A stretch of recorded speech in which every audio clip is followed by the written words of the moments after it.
A Berlino si trovano tutte le aziende di tutte le dimensioni. Nel senso che un po' meno adesso, per ovvi motivi di contingenze economiche, per cui diciamo che in generale, aprendo una piccola parentesina nella contingenza economica, diciamo le aziende si dividono normalmente in 3 grandi settori.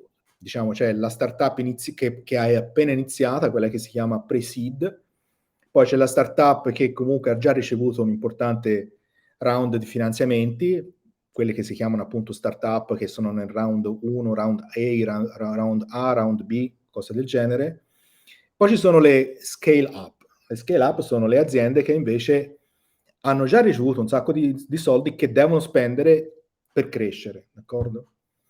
In questo momento si vede che c'è la contingenza economica attuale favorisce le prime, per cui favorisce ancora le aziendine piccole che non hanno bisogno di tantissimi soldi, per cui hanno comunque accesso a dei fondi, per cui non è che i venture capitalist hanno completamente chiuso le borse, no, assolutamente, sono diventati solo molto cauti, però non vogliono comunque perdere l'opportunità di trovare l'aziendina piccola che in 2 anni, che in 2 anni diventa una cosa incredibile, tipo Gorillas, no? Gorilla durante la pandemia, che in un anno è diventata, ha assunto 1000 persone, una roba pazzesca.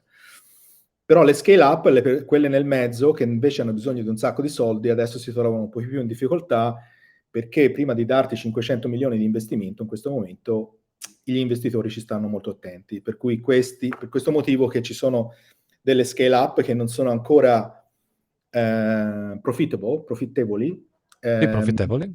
esatto, che a questo punto devono cominciare a tagliare i costi, per cui ci sono delle persone, ci sono delle parti delle aziende che purtroppo devono essere let go, che devono essere lasciate a casa, devono essere, non si dice licenziate perché tecnicamente non sono licenziate, è un po' una cosa grigia, diciamo.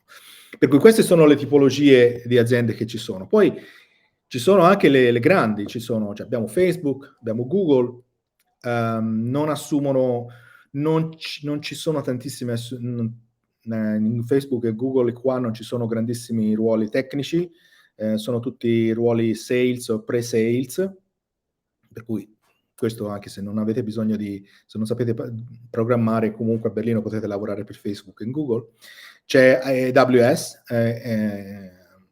AWS, non so come in italiano viene Amazon detto. quindi sì, Amazon, AWS credo, comunque sì. Amazon. Amazon c'ha un grandissimo Mh-mh. quartier generale qua, cioè credo sia il quartier generale europeo qua, per cui c'è una quantità spropositata di persone che lavorano in Amazon qua. Abbiamo anche stanno sviluppando la Amazon Tower, per cui stanno facendo un enorme building, Grattacielo, sì. un enorme grattacielo che sarà soltanto al 100% Amazon. Abbiamo Tesla, ovviamente tutti sanno che c'è qui vicino a un'ora di treno da Berlino c'è un mega factory di Tesla dove fanno le batterie Mh-mh. e anche lì assumono qualsiasi tipo di profilo. Dropbox, questa è una cosa che ho saputo recentemente, che abbiamo anche Dropbox a Berlino, per cui ci sono tutte veramente, da quelle super nuove a quelle che sono già più stabilite. Diciamo che il topic delle piccole aziende varia un po' nel tempo, nel senso che fino a un paio d'anni fa, 3 anni fa, le aziende più calde erano quelle che lavoravano nel fintech, per cui quelle che lavoravano nella tecnologia collegata ai sistemi finanziari di pagamento, per esempio. N26 è una di quelle, per esempio. Purtroppo, tra virgolette,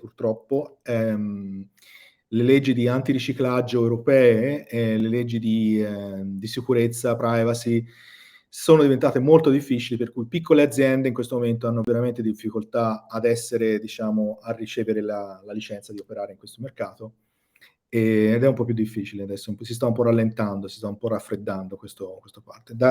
Però sta crescendo quello delle ecotecnologie, per cui ci sono tantissime start-up in questo momento, per esempio molto interessante, che lavorano appunto in tecnologie impactful o ecosostenibili, energia, per cui ci sono anche molto interessanti anche da questo. E ovviamente poi ci sono le health tech, quelle ci sono ovunque.